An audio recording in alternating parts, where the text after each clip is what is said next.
Welcome. This is the La Salia Museum Network, started this week of sessions about museums related with the museums of La Salle around the world. It's a real pleasure for me to introduce you, the Professor Qumsiyeh. He's a truly honor for me inaugurate this important initiative with this professor. Professor Qumsiyeh is the founder and the volunteer director of the Palestine Institute for Biodiversity and Sustainability at the Bethlehem University. He's the author of over 250 scientific papers and several books with work spanning fields and diverse biodiversity conservation, genetics, and human rights. Today, he will present a talk titled "A Museum that Supports People Resilience in a Conflict Zone," the case of Bethlehem in Palestine. This presentation addresses the global crisis affecting the sustainability of both human and natural communities driven by climate change, habitat destruction, pollution, overexploitation of resources, invasive species, and armed conflicts. Using a case study from Palestine, we analyze the symptoms and diagnostic, adding discussion of the therapy and prognosis, focusing on the role of the museums. We are working via a nascent museum in Bethlehem, the birthplace of Jesus, for environment, justice, and human rights. The submitted paper explained methodologies for developing a community museum that focuses on development of respect for ourselves, for others, and for the nature. Such work is the key for the peace and sustainability. Please join me to warmly welcome Professor Mazin Qumsiyeh, and also is a personal honor for me because La Salle is around the world. I'm a former student of La Salle world, and also my family is deep involved in cultural. So please, Professor, the floor is yours. And again, it's an honor for me to be with you today. Thank you very much, Dr. Eric, and thank you for the invitation to speak to you. I will try to be brief to leave some time for question and answers. Actually, I have the wrong PowerPoint, but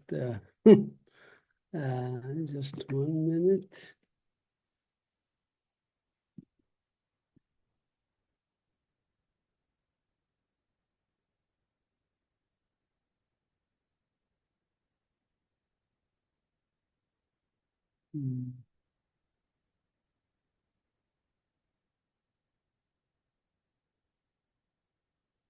There we go.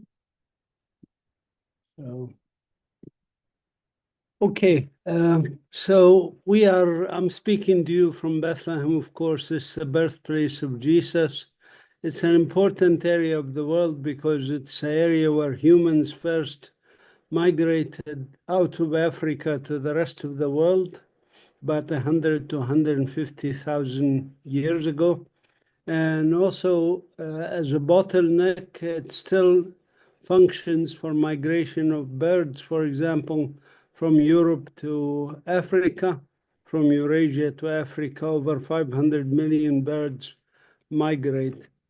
Also, this area is important because it's part of the Fertile Crescent, where humans first went from hunter-gatherer to agricultural communities, developing and domesticating plants like wheat and barley and olives and lentils and chickpeas and so on.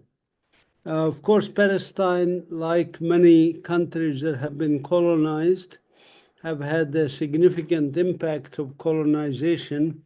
I won't talk too much about this. I will talk more about therapies than the issue of colonization. But you can imagine, for example, when the Europeans invaded North and South America, how much damage did they do to the environment, also Australia and many other countries. And Palestine has been shrinking like many of those countries.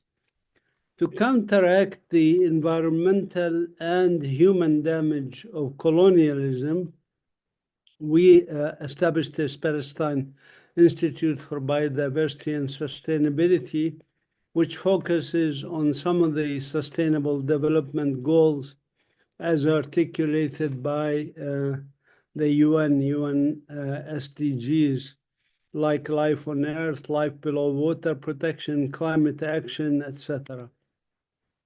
So what does the Institute do? The Institute basically has a vision. The vision is sustainable human and natural communities. Its vision is implemented through research, education, conservation, and community service. And the idea for this institute started from this young man up there in the picture, 1964, who happened to be my uncle, Sana'atullah. And this is a picture of him when he was 21 years old, out in the field doing work in Jordan, field work for natural history. In fact, the truck he used was still in Jordan, so I took a picture of myself in front of that Jeep that he used for studying nature in Jordan. And this idea of his to start such an institute, unfortunately, did not happen through him because he died in a car accident when he was 27 years old. So it was left to us.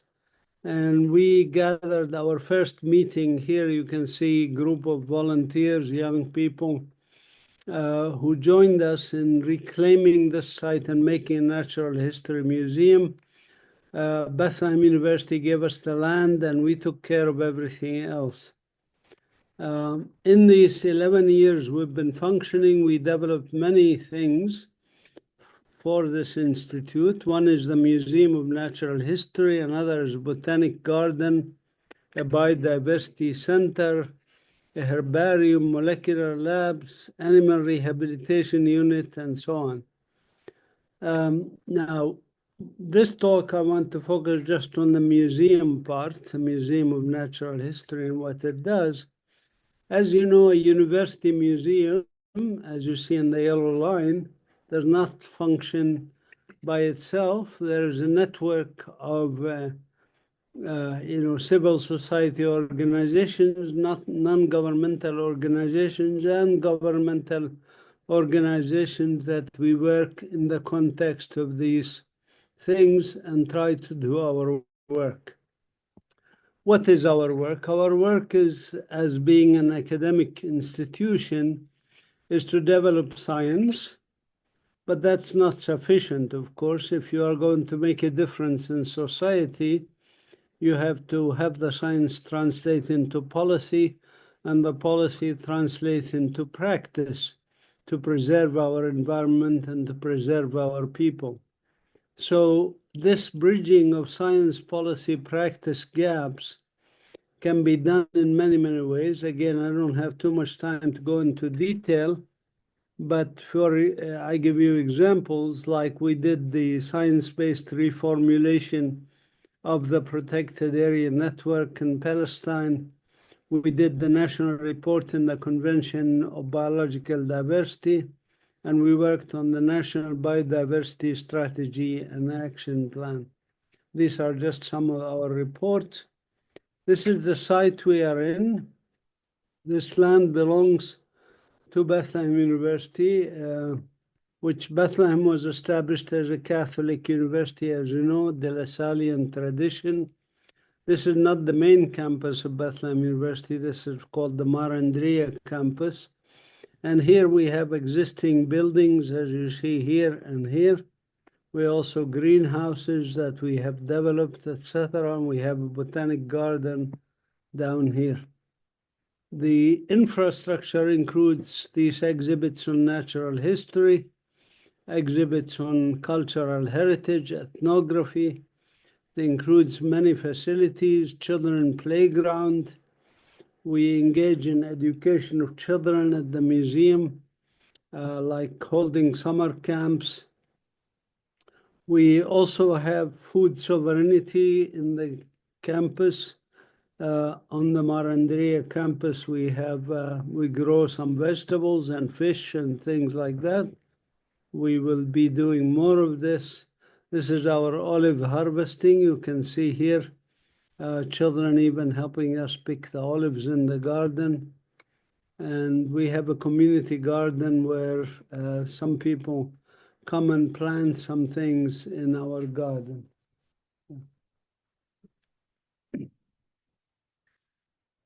Well, the children come and interact and play with us and enjoy. But we also don't just expect people to come to us. We actually have a mobile museum. This is a mobile museum. It's like a towed caravan that we take to schools, like in remote areas and villages, and also in Bedouin communities, especially communities threatened by Israeli expansion and colonization activities. And inside this caravan, there's a small mini museum, as you see here, where children come in and see it. So this mobile museum has been very popular. Actually, yesterday they were at the Hebron area showing children there, etc. This is other parts of our infrastructure, the botanic garden, the building, green walls, etc. We also worked with farmers to enhance their production. For example, all the dots on this map of 4 areas are farms that we worked with to enhance their production of agricultural production without using pesticides, insecticides, things like that. We have the produce from these gardens.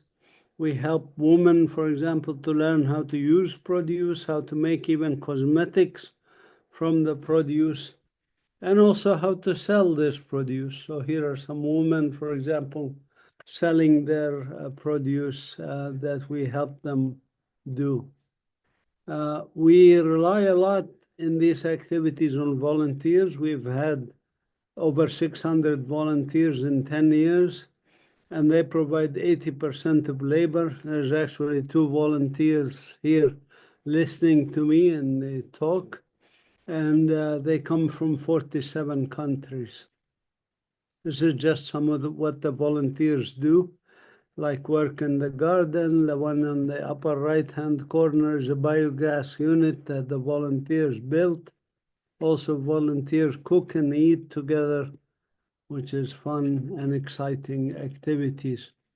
We have many other facilities, including a herbarium and large collections of plants and animals also that we use for scientific publications. We published over, just in the 10 years that we counted, we published 160 research papers.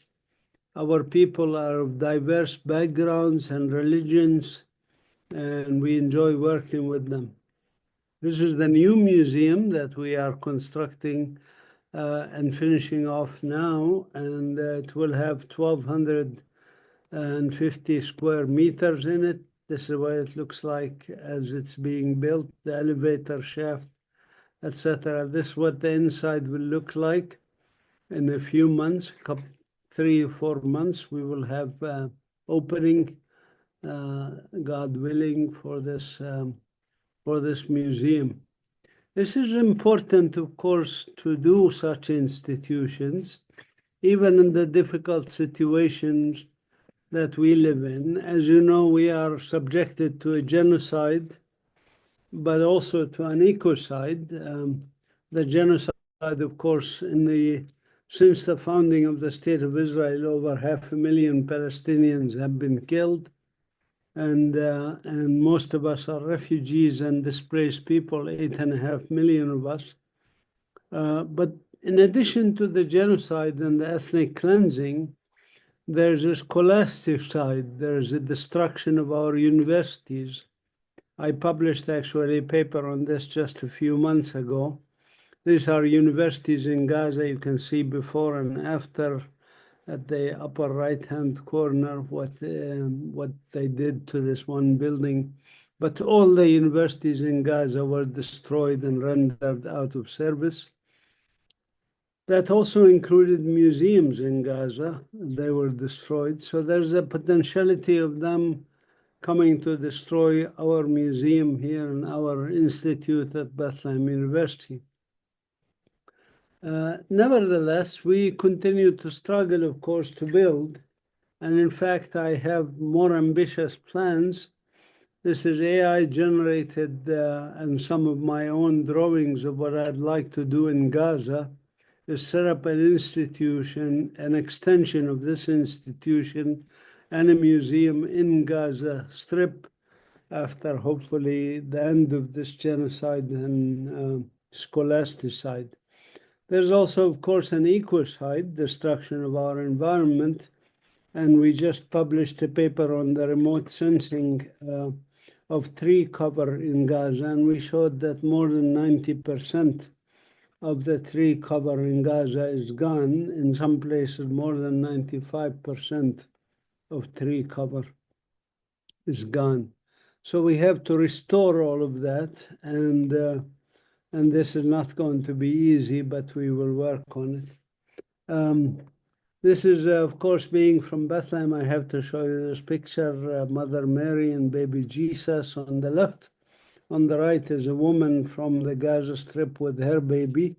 And if you want to know what Jesus looked like, he would have looked like the guy on the right. Or this woman and her son, a martyr in Gaza, again with Mother Mary and Jesus. These pictures are from Gaza, by the way, people who survived, and it's difficult, but this guy went back to his house that was destroyed in Gaza and found in his garden this flower that was blooming, so it gives us hope of a better future. I will stop here. This is our website, PalestineNature.org. You can email me at info@palestinenature.org. And since I have a few minutes, I want to show you a video. This video is about the work of our institution, so you can see live on the ground what is happening. I'm Mazin Qumsiyeh. From my childhood, I used to go to the valleys, especially with my uncle, Sana Atallah, who was the first Palestinian zoologist. He finished his PhD in the US, and then unfortunately he died in a car accident a few months after he finished his PhD. His dream was to eventually build a museum of natural history. He didn't get to do that, but as a child, I committed to finish his work, follow in his footsteps. My wife and I, after we returned from the US, we donated $250,000, and we started this Palestine Institute for Biodiversity and Sustainability in 2014. And the museum grew faster than we expected. From its beginning 10 years ago, the museum grounds became an oasis of peace and a magnet for people from around the world seeking to help people and nature. من 2014 بلشت كمتطوع، بلشنا على تطوير هذا الموقع، المخزن للأثاث والمعدات والمواد البناء. اليوم الحديقة تطورت، صار في عندنا مسارات تخدم الزوار، تخدم كمان الباحثين. الحديقة النباتية بتخدم الزوار للتعرف على بعض النماذج التعليمية زي البركة البيئية، أنظمة الزراعة المائية والاستزراع السمكي، الحديقة الاجتماعية، بالإضافة لحديقة أطفال. This institute serves as a great and unique educational tool for all kinds of people, whether students like I was, children, women, educators. We worked with more than 12,000 school students and more than 20,000 international and local visitors.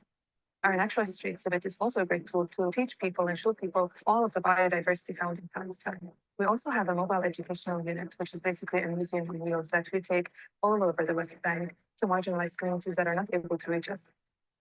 Our institute at Bethlehem University had miraculous achievements that are detailed in our 10-year anniversary document.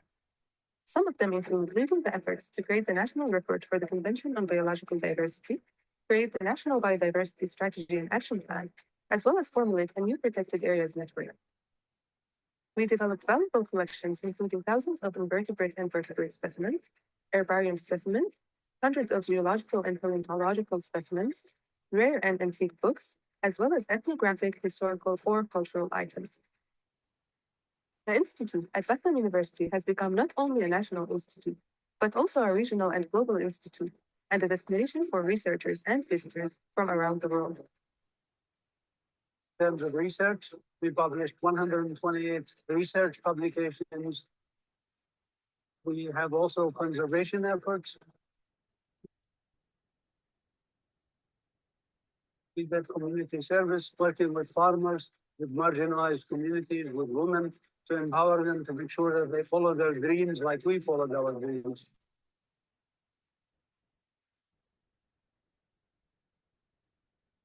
The museum here is an oasis in the midst of the occupation and the war zones.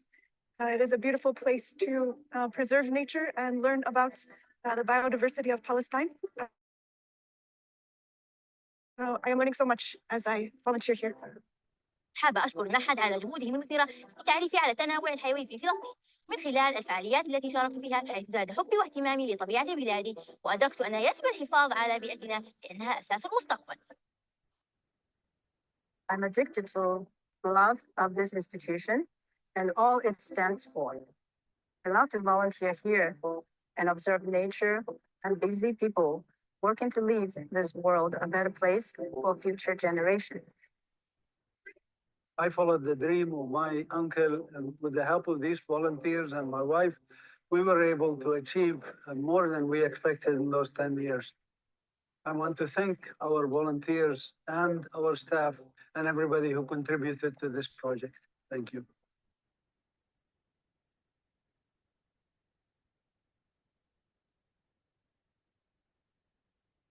We now have less than 100 square meters for exhibits, but we are building a new facility that will expand our previous facility by tenfold. This building will have over 1,100 square meters, and it will have exhibits about the history of Palestine, including the history of the Palestinian Nakba, the destruction of our society as indigenous people. So I think it will be a magnificent museum that will draw millions of people over the next 10 years. This new facility can be completed. We now have 2/3 of the funding for it. There's a lot more to be done. You can support us by either donating cash or donating in kind. You can also donate your time by coming and working here as volunteers. All of this can happen with your support, with your help. Thank you.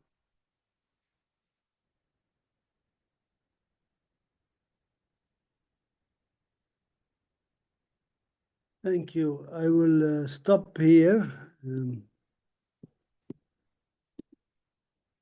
I hope you were able to see this. Okay.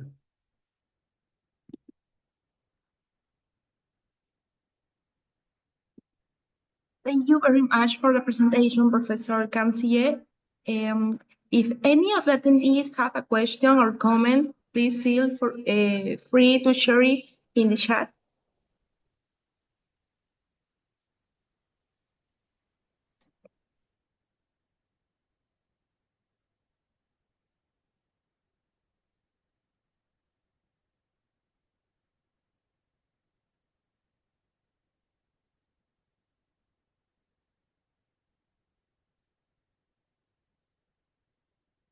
You can ask me, I know it went fairly fast, so you can ask me about any subject you would feel.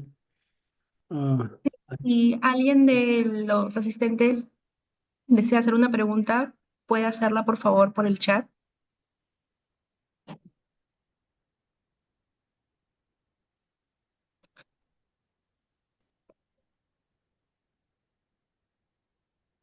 So there's a question in the chat about the volunteers.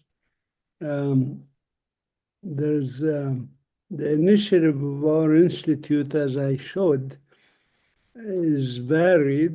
They include the Museum of Natural History, the Botanic Garden, the ethnography collection, cultural heritage, a community garden, animal rehabilitation, all of these things. So volunteers who come to us come from various backgrounds, and they are free to work in the area they feel most comfortable to them. If they like gardening, they can work in the garden. If they like to deal with animals and feed our chickens and rabbits and things like that, they are welcome to do that. If they feel they can contribute to research and work with us on research, they would be welcome. Sometimes it's surprising what, even undergraduates who don't have much experience can publish some good research. We provide them with direction and so forth. So feel free, I will, you can, as I said, it's the website is palestinenature.org. So contact us and we can talk about how you can volunteer. You can also volunteer from outside the country, let's say from Peru. You don't have to come here to volunteer if you don't want to come. Of course, if you come, we provide you room and board, and so you would be more than welcome to come here. The website palestinenature.org. There's another question there in Spanish if you want to read it. Okay, I think we have a comment from Ricardo that translation in English could be more than a question. I want to express my appreciation for this important work. It not only impacts the preservation of the history and culture of a social group, but also represents a powerful narrative that invites us to reflect on what we can do from our own spheres of action. You have my admiration. Thank you. Diego says, I'm very surprised about this initiative of the community-oriented museum. I guess the new museum is an upgrade of the collection displays like dioramas, greetings from Arequipa, Peru. Thank you. Yes, dioramas and the new museum, we need help in that. If anybody has some ideas, some concepts can help us with, but also if they want to come and help us like with art, with paintings, with doing the artifacts we need for the dioramas and others, there's a lot of work to be done. So any kind of support would be appreciated in terms of your time and effort. Thank you. Also, we have readings from Ana Gascon from the Casa Generalicia in Rome. So, hi Ana, thanks for participating in this talk. Probably we don't have more questions or comments, so Noelia, there's some questions and comments. Okay. Yes. I'll read it for you. You mentioned Diego Alonso said, I'm very surprised about this initiative of the community-oriented museum. I guess that the new museum is an upgrade of the collection displays like dioramas, greetings from Arequipa, Peru. And he adds, greetings from Arequipa, the city of the origins of the Palestinian diaspora in Peru. There's another question. Do you have any suggestions for us on how to use a museum as a space for intercultural dialogue? Okay. Yeah, let me answer those two and then we'll go to Anna's question. But yes, absolutely. Peru has a lot of Palestinians who migrated, like in also Chile and Argentina, who live in those countries, and most of them don't even speak Arabic anymore because it was their grandparents who migrated in the turn of the 19th to 20th century. And this is part of the reason why I want to travel to South America later this year, at the end of the year, I plan to visit 3 or 4 countries in South America and try and network with those people. But what you can do to help us is to network us with people. So if you know people who might be interested to help us, put them in touch with me. And, my email would be the same as I showed you, which is info@palestinenature.org. And maybe one of the panelists can put it in the chat. Yeah, there you go. So you can email us at that and network us with people. And it's okay if they write to us in Spanish. We have Spanish-speaking volunteers working with us, so we can respond also in Spanish. They don't have to know English to communicate with us and to help us.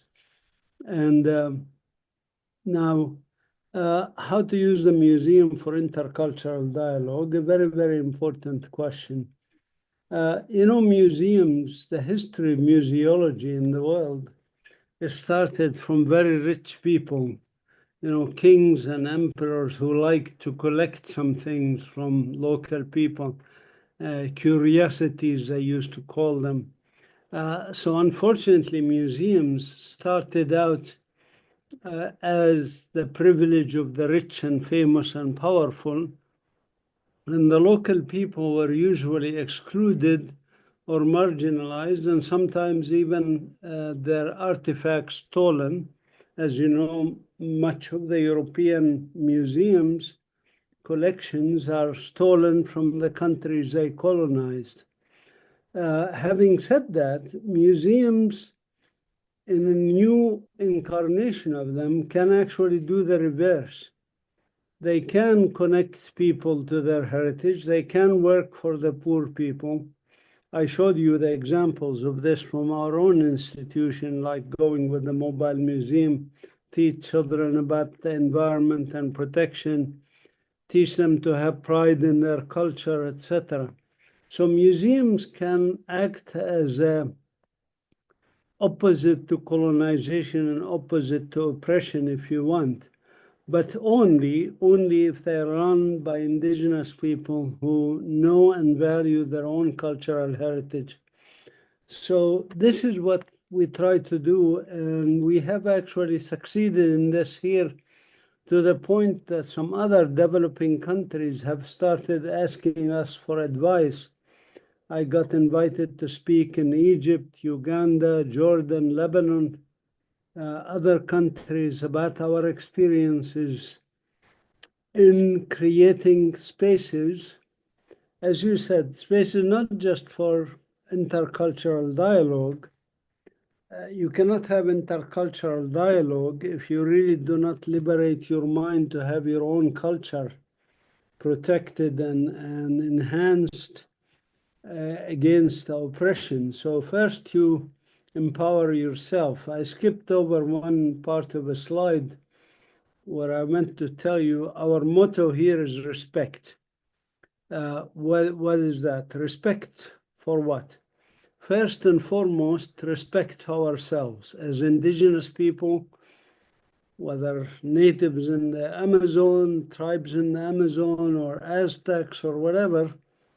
Our responsibility is to respect ourselves, Aborigine in Australia, that we can reclaim our heritage, we can reclaim our languages, we can reclaim our culture and our natural history, natural heritage and cultural heritage. That's self-respect. Number 2 is respect for others. And what I mean by respect for other human beings, respect for them regardless of their religion or background, whatever, politics, etc. So that's the second level of respect. And our museum and its exhibits actually foster that human diversity element, not just biological diversity. And the third element of respect is respect for nature. And when I say nature, for indigenous people like me, it is not a matter of just the animals and the plants. We also respect the mountains and the rivers and the trees and everything, the soil. this is respect for nature. That's the real conservation value of what we do. And so the Institute, Palestine Institute for Biodiversity and Sustainability, through its museum, through its botanic gardens, try to foster those 3 levels of respect. For example, when a child plants a seed, this child is having self-empowerment or respect for oneself, or feeds an animal. If a child is playing with another child from a different religion or skin color, that develops respect for other human beings. And then respect for nature, as I said, you know, when a child feeds an animal, that's respecting nature. When they know they shouldn't use plastic, they should recycle. They should even reduce use of any non-renewable energy sources and use renewable energy sources. This is what really the best function, the best museums, and I've visited museums in over 50 countries in the world. The best museums, the best educational institutions are ones that foster those 3 levels of respect.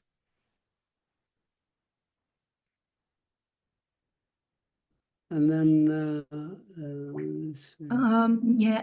Probably the last comment from Anna. Anna says, Professor, thank you very much. Your courage and dedication is a lesson for all of us. Thank you. Thank you. As I said, we would welcome you to come and volunteer, whether you come here. I invite you to come to Palestine. We have good food. Bethlehem is very safe. We're not taking you to Gaza. So, but you can also volunteer from where you are. We have on our website has a Spanish version at palestinenature.org. You can change the language. I also have some videos that are made in Spanish.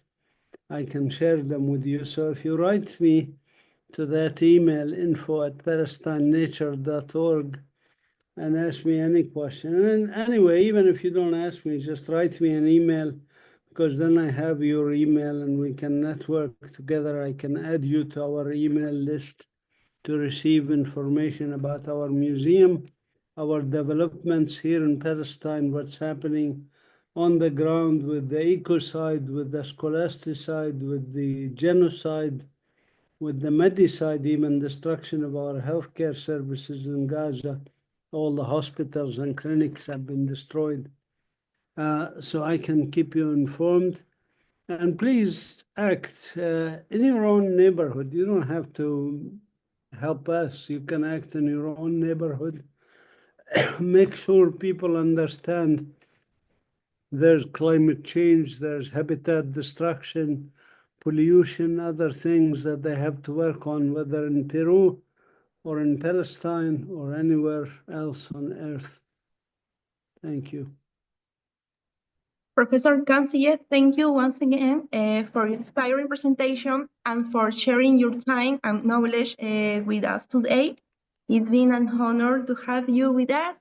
We truly appreciate your valuable insights and your commitment to heritage and education. We hope to stay connected and wish you all the best in your ongoing work. Thank you. Thank you. One other thing, I have one of my books in Spanish, and those of you who would like to get a copy, I can send you a PDF copy. It's called Sharing the Land of Canaan. Thank you. Yes, probably I'm going to write an email. We are in contact for the present. Thanks. Thank you, Professor. It's a real honor for us. Also, and in Palestine. Take care. Bye. Bye. Gracias a todos.